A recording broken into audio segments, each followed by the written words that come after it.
Let's practice some more dimensional analysis problems.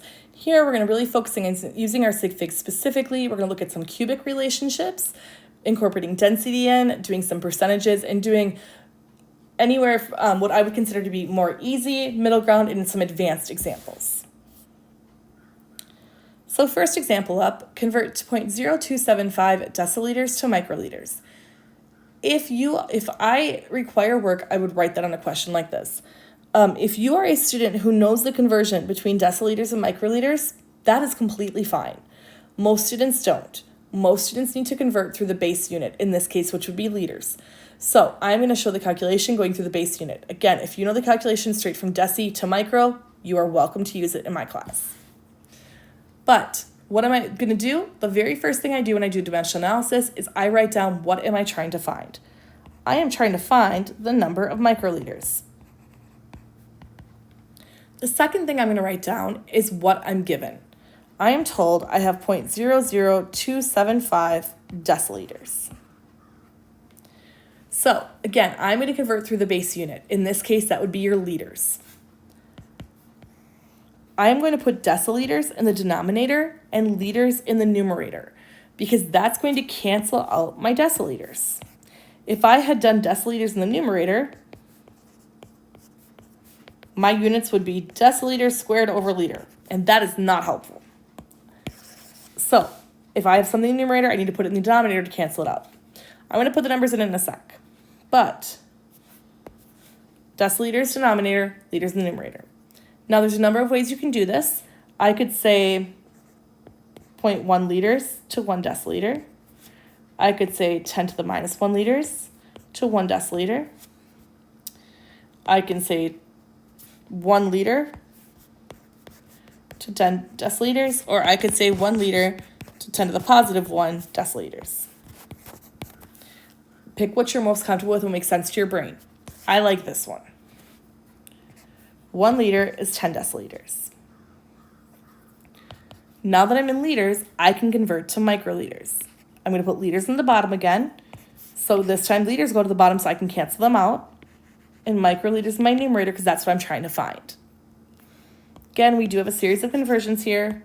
We could say 10 to the negative 6 liters is 1 microliter. 1 liter is 10 to the 6th microliters.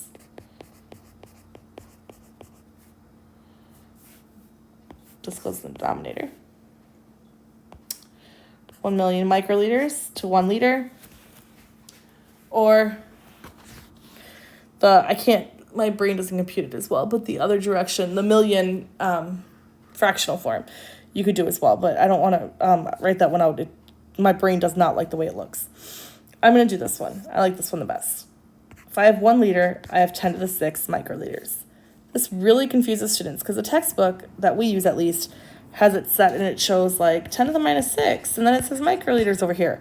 What that means is 10 to the minus 6 liters is equal to 1 microliter, or 1 liter is 10 to the positive 6 microliters. Either way, I don't care which way you do it, but find a way that makes sense to your brain.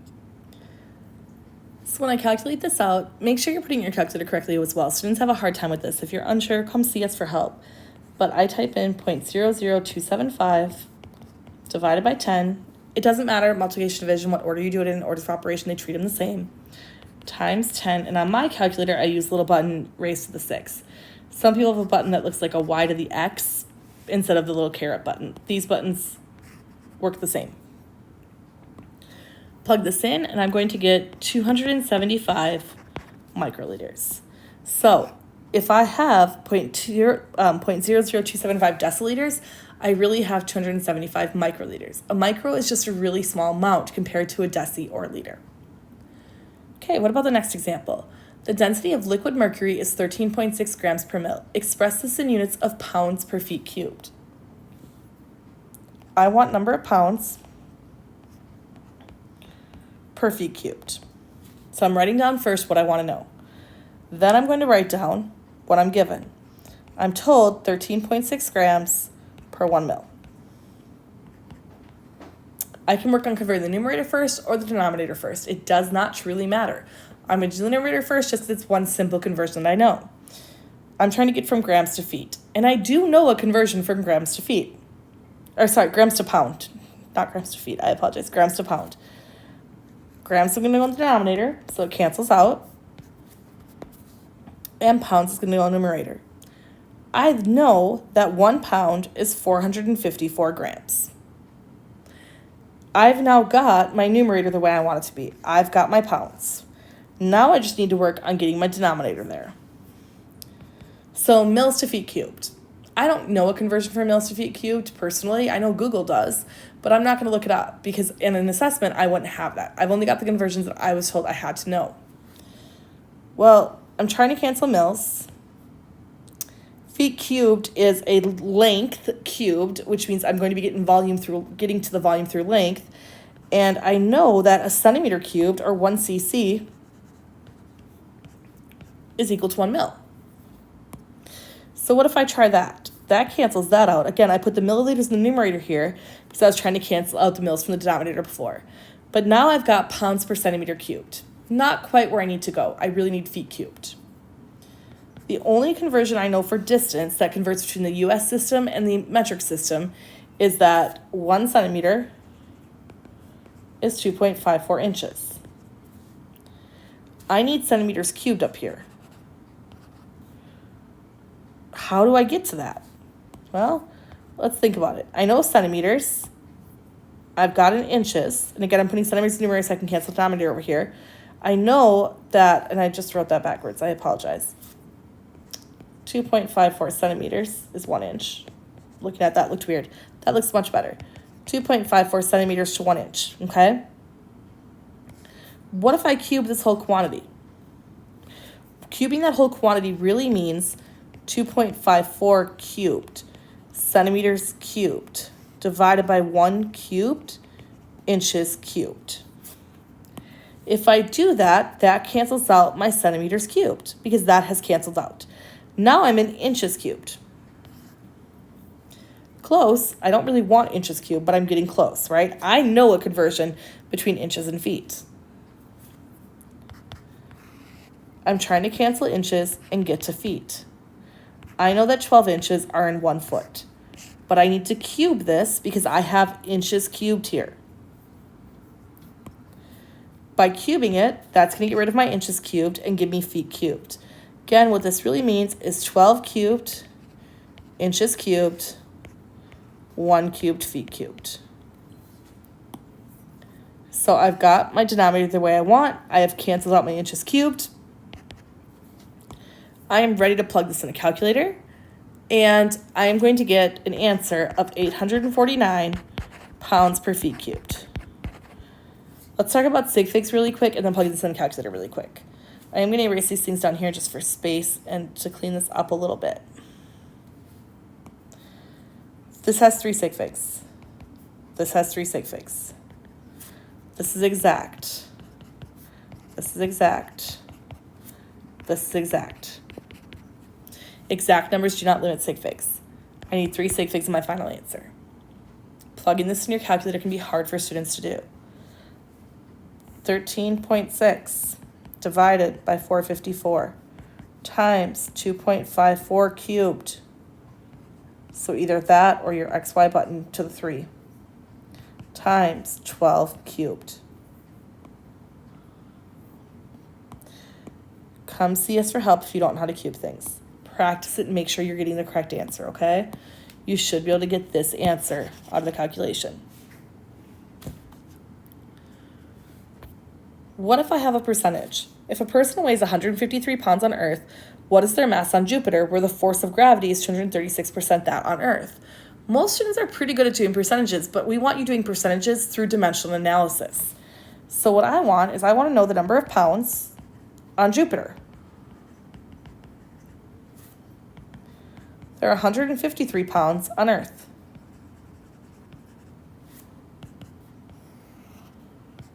%100 of the pounds on Earth equate to 236 pounds on Jupiter.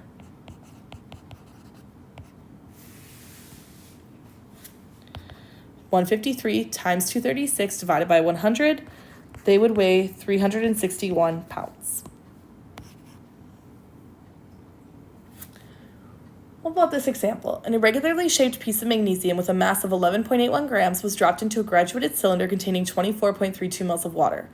What is the total volume of the cylinder after the addition of magnesium? And it tells me the density of magnesium is 11.74 grams per centimeter cubed.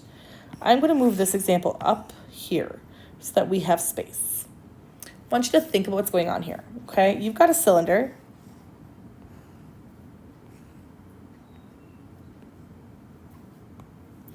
And in this cylinder, you have some water.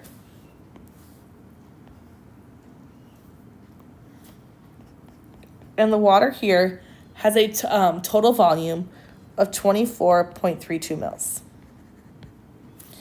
Into the cylinder, you are dropping this weird, irregularly shaped piece of magnesium. Why is it specified irregular? Because then I can't measure the piece itself to figure out its volume. I have to do it by what we call displacement. When I add the magnesium to this, the new volume of the water plus the magnesium is what I'm trying to find. I know that the grams, the mass of the magnesium added was 11.81 grams. Conceptually, I know that the volume of the water plus the volume of magnesium would be equal to the new volume in the cylinder. But how do I find the volume of magnesium? I want volume of magnesium. All I know is that the mass of the magnesium was 11.1 grams. Density is your conversion to go between mass and volume. This density is in centimeters cubed. That's fine. Let's go ahead and look at this. I want to cancel my grams, so I'm going to put grams on the denominator. That is definitely an M there, not an N. It doesn't look like a very good M, though. This is definitely an M here. But grams of magnesium to centimeters cubed of magnesium. If I had 1 centimeter cubed, it would weigh 1.74 grams. But my volume is in milliliters. Centimeters cubed doesn't help me. I know, though, that 1 centimeter cubed is 1 milliliter. That's a C. That is a lowercase c. Trying to run the screen just isn't working today. When I calculate this out, this cancels out my units, gets me into mils, and I get a final answer here of 6.79 mils. What this means is that the water has a volume of 24.32 mils, whereas the magnesium has a volume of 6.79 mils. When I add these two together, I get 31.11 mils. I'm going to keep it to the second decimal place. This is precise to the second, precise to the second, precise to the second. My final answer here will be 31.11 milliliters in the cylinder because that is containing all of the water and the magnesium. Okay. Now, this problem here, students really don't like. It's a hard problem. Gold is alloyed with other metals to increase its hardness in making jewelry. You have a piece of jewelry containing only gold and silver, which have pure densities of 19.3 grams per centimeter cubed and 10.5 grams per centimeter cubed, respectively. You measure the piece of jewelry's volume to be 1.25 centimeter cubed and its mass to be 20.5 grams. Assuming the total volume of the jewelry is the sum of the volumes of the gold and silver it contains, what is the mass percent of gold in the piece? Okay, let's go back and think about what we got going on here. We're alloying gold with other metals. What an alloy means is a mixture of metals to make something else. Like stainless steel is an alloy. It's a mixture of iron and chromium and molybdenum sometimes, manganese sometimes, carbon, etc. Sterling silver is another alloy. It's got a lot of silver in it, but it's got other metals in it as well. Brass, same thing. It's a mixture of metals. So gold is mixed with other metals to increase its hardness because gold is pretty soft metal. You have a piece of jewelry that's only mixed with gold and silver, though. So we know that we have only gold and silver. They have pure densities of 19.3 grams per centimeter cubed and 10.5 grams per centimeter cubed, respectively. What that means is that the density of gold is 19.3 grams per centimeter cubed, and the density of silver is 10.5 grams per centimeter cubed. There is a decimal place right there. So when it says respectively, again, it relates to what came before it. You measure the piece of jewelry's volume. So the volume of the whole piece is 1.25 centimeters cubed. And the whole mass is 20.5 grams. Assuming the total volume of the jewelry is the sum of the volumes of gold and silver it contains, what is the mass percent of gold in the piece? Well, let's see. I know that I'm going to say let's use M of AU to be the mass of gold. And M of AG to be the mass of silver. I know that the mass of AU plus the mass of AG has to equal 20.5 grams. Now, volume. I know the total volume of the system. I know the densities of the pieces as well. I know that the volume of gold would have to be equal to the mass of gold divided by its density, 19.3 grams per centimeter cubed. Why? Because again, density is mass over volume. Volume is mass over density. I also know that the volume of gold would be equal to the volume of silver would be equal to the mass of silver divided by 10.5 grams per centimeter cubed. I know the two volumes have to add up to the total volume of the system. So I know the volume of gold plus the volume of silver has to equal, 1.25 centimeters cubed. Again, we've got a lot going on here, and I know that.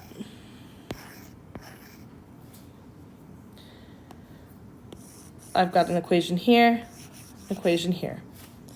Individual equations here.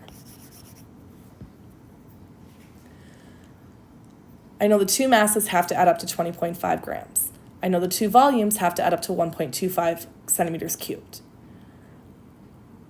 I know that I can represent volume like this.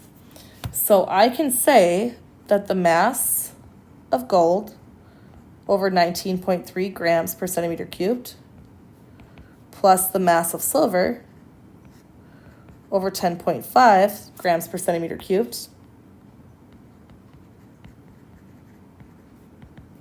equals 1.25 centimeters cubed. Okay? Hopefully you're still with me. But I still have the two unknowns in here, the mass of each. I'm going to rearrange one more equation and substitute in. I'm going to rearrange this equation up here. I know that the two masses have to add up to 20.05, but that means that the mass of just one of them would be equal to 20.5 grams minus the mass of the other species. So the mass of silver is going to equal the total mass of the system minus the mass of the gold. I am going to substitute this piece in to the equation here. And then I'm going to solve this algebraically. So the mass of gold over 19.3 grams per centimeter cubed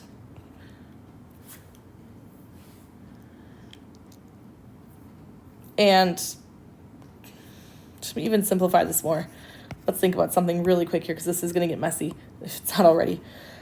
This is in grams, so grams cancel. Denominator of denominator becomes a numerator. So the mass of gold divided by 19.3 centimeters cubed plus, same concept over here. This is in grams, they cancel. This comes to the numerator. But I'm substituting that in. So 20.5 minus mass of gold divided by 10.5 centimeters cubed. I'm going to drop the centimeters cubed because that's just making it messier too. I don't have much room. Normally I'm not doing this on a computer screen. I wasn't planning on making this video. This is equal to 1.25 centimeters cubed. Okay. Now I just need to solve this algebraically. I've got 1.25 centimeters cubed equal to the mass of gold divided by the density of gold plus 20.5 grams minus the mass of gold, which represents the mass of silver, divided by the density of silver. I need to solve for x. To do this, I need to find a common denominator.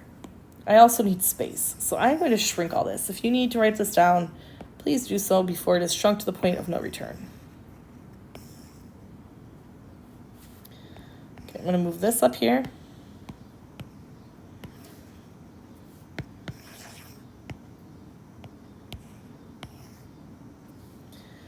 Now, I need to solve this equation algebraically.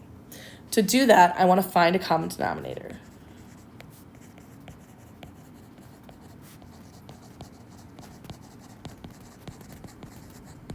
And then add the fractions together. Common denominator, easiest thing to do is multiply the two values together. 19.3 times 10.05 or 10.5 would be 202.7. So again, what I'm doing is I'm multiplying this value by 10.5, this value by 19.3, so that they will, I can add them together, getting the same denominator. That gives me the mass of gold times 10.5 plus 19.3 times 20.5 minus the mass of gold. I need to distribute this through.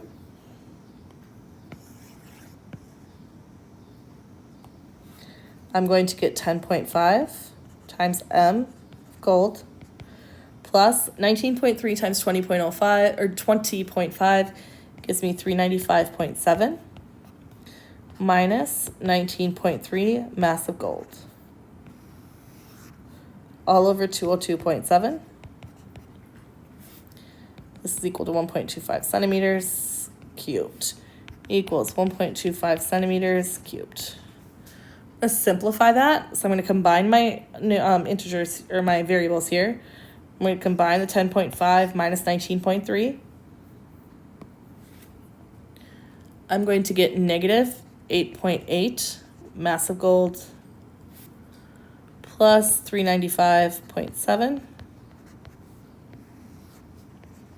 divided by 202.7 equal to 1.25 centimeters cubed.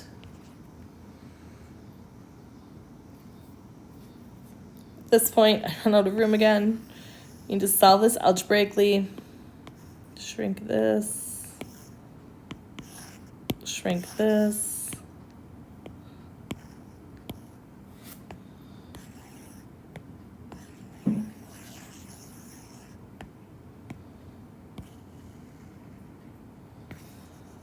Okay, solve this algebraically, and you should find, let's see, negative, I don't remember where I'm at, negative 8.8, the mass of gold, plus 395.7 is going to equal 253.4. Multiply both sides by 202.7. Isolate your variable, negative 8.8 m is equal to negative 142.3, subtracting 395.7 from both sides. Solve for x, and I get 16 grams of silver. Solve for m, I'm so used to saying x. Solve for m, the mass of gold, and I get 16.0 grams of silver.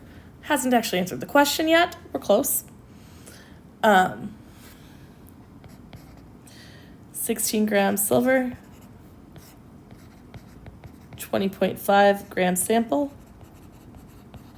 And this is the only part that I can't actually read in my notes, so 1 second while I actually calculate this for you. 16 divided by 20.5 times 100%, because we do want percent abundant, or percent of the sample. This sample of jewelry is 78% gold. I realized it was really messy. Lots going on there. But it's a different way to think about the question, okay? So you should be able to at least follow through and find this answer for the final answer. The second question on this page also looks overwhelming, but truthfully, it's not that bad. The volume of water in a large-scale reservoir is often measured in units of an acre-foot, which is the amount of water covering 1 acre of surface to a depth of 1 foot. An acre-foot is equivalent to 43,560 feet cubed.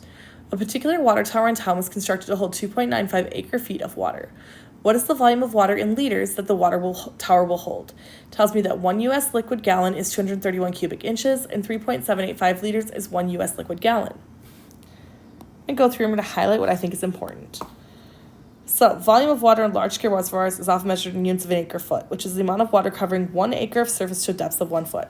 I'm not going to highlight that. I mean, it's different. I've never learned that before.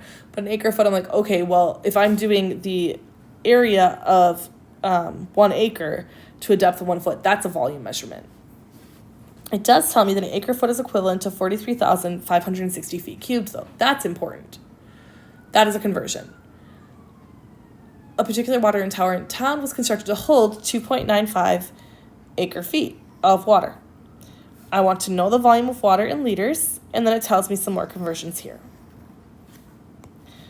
So first I'm going to write down what I'm trying to find. I'm trying to find number of liters.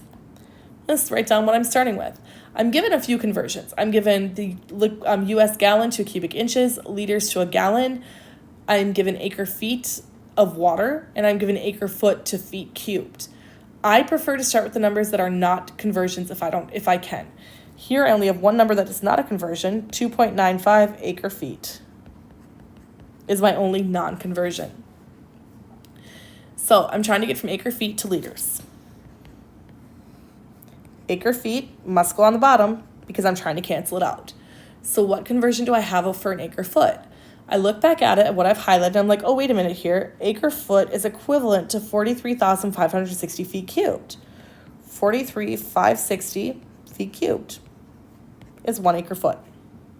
Cool. I have now canceled out of acre-feet, and I'm into feet cubed. Now, I could go all the way through the conversions I know, but it's giving me some nice conversions here. It's telling me, well, a cubic inch is a gallon, and I know I can get to inches. I know that 12 inches is 1 foot. This is foot cubed. I need to cube it. That's okay. I can do that. My feet cubed are canceled. I am now in inches cubed. Now I can use my conversion to gallons. I know that 1 gallon is 231 inches cubed. I'm not cubing that 231 because that's part of the conversion. It's telling me that's how many cubic inches I have. The 12 here is cubed because it was 12 inches to 1 foot, and I need to get that into the cubed notation. I'm into 1 gallon. I have another conversion I can use to get me into liters. I'm trying to cancel out gallon, get to liters. And I'm told that 1 gallon is 3.785 liters. Calculate this through, and I'm going to get 3.64 times 10 to the 6 liters. This has 3 sig figs. This has 4 sig figs. This is exact. This is exact. This has 4 sig figs. My final answer has 3 sig figs. 3.64 times 10 to the 6 liters. Now this last problem in this module is by far not a favorite of students. The Galena problem. Everyone knows the Galena problem if they've gone through the class. This is also worked out in the additional practice, so you'll see it again there. But I felt it was important to pull into the main class content because students really, really struggle with this problem. I want you to think about this question through, draw a picture and see, can you figure this out? Okay, let's read it first. Lead metal can be extracted from a mineral called galena, which contains 86.6% lead by mass. A particular ore contains 68.5% galena by mass. If the lead can be extracted with 92.5% efficiency, what mass of ore is required to make a lead sphere with a 5 centimeter radius? There's a lot going on here. Basically, we're starting off with some kind of ore. Let's just say we've got this ore, okay? This is our ore. The ore itself contains 68.5% galena by mass. What that means is that about 70%, this is waste, about 30% is waste, and the galena is in here. Okay? Now, it's telling me that the mineral galena contains about 86.6% lead by mass. What that means is that about 86% of the galena is lead. And I'm going to extract the lead out of that. Why? Because lead is often extracted out of rock, out of ore. That's how we get it. But when I extract it, I lose a little bit. I'm going to lose, what is that, 7.5%. So I can only use 92.5% of the sample that I actually pull out. I'm trying to make a lead sphere. So I'm trying to make this circle of lead that has a 5 centimeter radius. Why? I don't know, because I want to figure out how much lead I need. Volume, 4/3 pi r cubed. I'm going to use this. I'm going to determine, number one, determine the volume.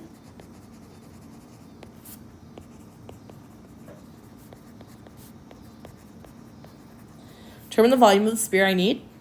2, I'm going to use density. How do I know to use density? The question didn't give me density. I know because density is the only conversion I have to go between volume and mass. Use density to find mass of lead needed. And 3, convert to find mass of ore needed.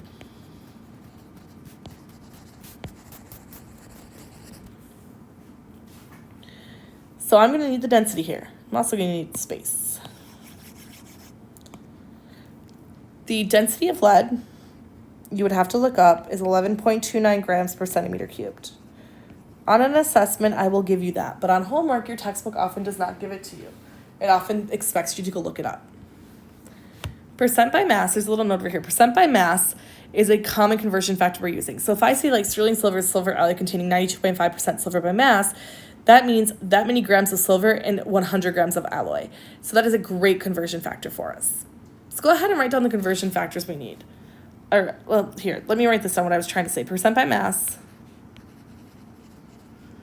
means grams of material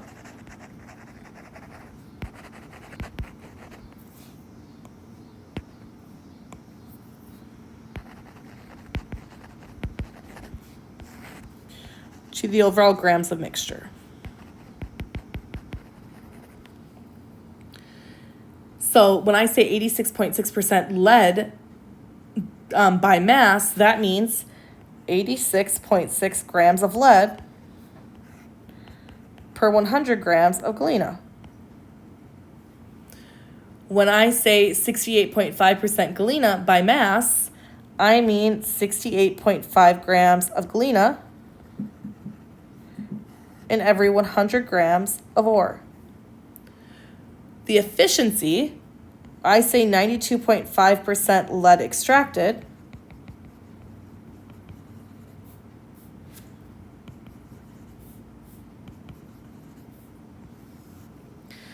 For every 100 grams of lead from the raw material. Basically, the lead has to be purified, and we don't get 100% of it out. These are all things I'm going to use to figure out the answer. I am going to shrink them to try to find some space. Okay. Number 1, determine the volume of the sphere. So what volume of lead do I need?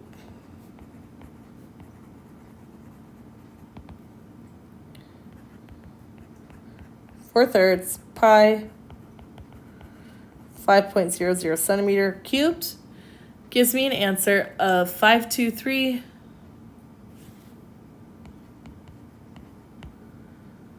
599 centimeter cubed. My sig figs are here. So I'm going to carry the extra numbers right now. I'm not going to round, but I do know that I have 3 sig figs in my answer right now. Next thing I'm going to do is use the density to find the mass of lead that I need. Okay, let's find grams of lead.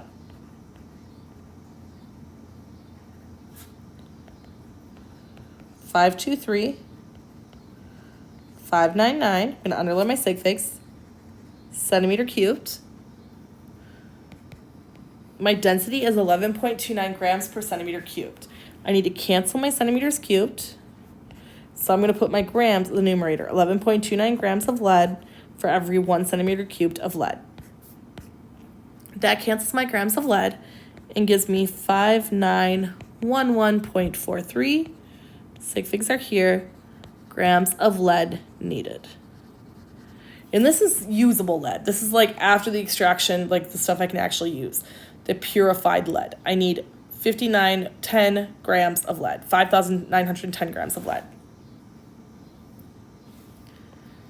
Let's go ahead and figure out how many grams of ore is needed.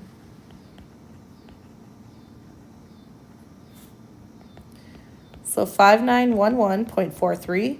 Again, my sig figs are that first one right there. Grams of lead. And this is the extracted lead. There's different ways you can label this, but it is the extracted lead you're going to need.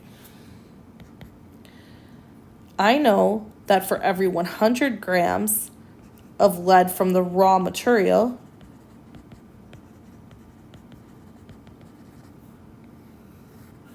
I'm only going to pull out 92.5 grams of lead. Students don't like doing the calculation this way. Basically, if I was going the other direction, I would say I have 100 grams of raw lead, I can only pull out 92.5. This direction, though, I'm having to go the opposite direction. I'm trying to overcount for, now I'm doing the calculation to figure out how much access do I need to account for because some of that lead is going to be lost. So I'm looking at the lead extracted, needed to be canceled. I know it takes 100 grams of raw lead for every 92.5 grams of lead that's actually extracted out. I know that for every 86.6 grams of lead raw,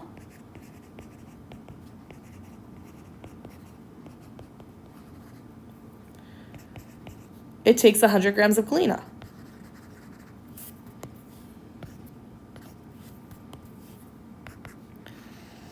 And I know for every 68.5 grams of galena, it takes 100 grams of ore. Do this calculation through. You're going to get an answer of 10773 grams of ore. You're going to round to 3 sig figs, so 10800 grams of ore.